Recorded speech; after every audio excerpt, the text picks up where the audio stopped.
Hello mga kabalen! For today's vlog, isa-share ko po sa inyo kung ano ang pinagkaiba ng pagsa-celebrate ng Pinas dito sa Canada. Wala naman event pero nag-samyapsal kami at nag-hotpot kami ngayong araw na ito. Dito sa Canada, usually ginaganap natin ang ganitong happening sa bahay ng ating mga kaibigan.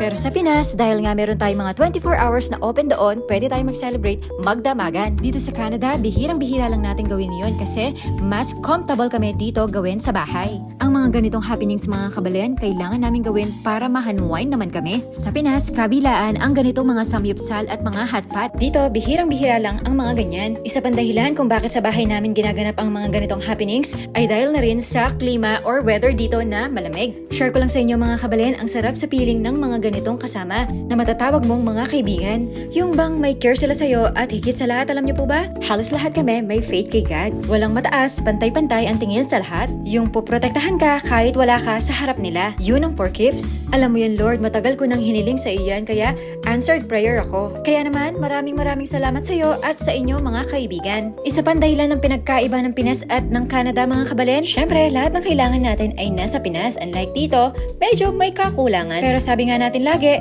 huwag natin hanapin yung mga wala. The more na naghahanap ka, the more na malulungkot ka. Sa abroad, kailangan lang talaga nating tulungan ang ating mga sarili. Huwag masyadong mapaghanap. Tara mga kabalen, simulan na natin ang hotpot at ang samyupsal.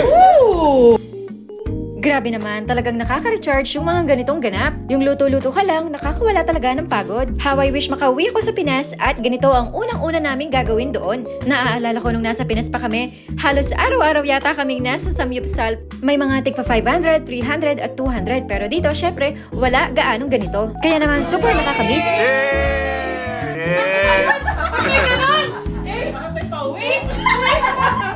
Mga matapon pa!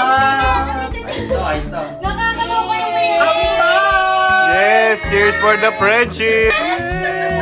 Lord, please bless niyo po kami palagi at naway ang pagmamahal ang maghari sa amin. Hindi ka Pilipino kung walang kantahan. Tara't mag-karaoke na tayo. Hindi matatapos.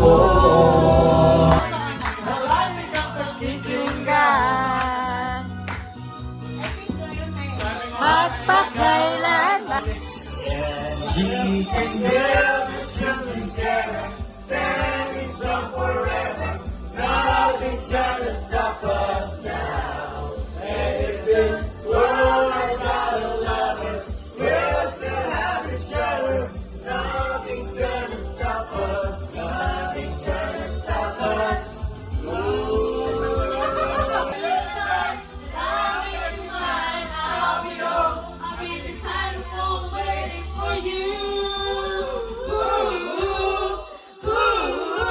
Ganito kami sa Canada mga kabalen, kailangan naming maging masaya para sa aming sarili at para sa aming pamilya sa Pinas. Sana'y nag-enjoy po kayo sa video na to. Hanggang sa muli, maraming salamat. God bless and bye-bye!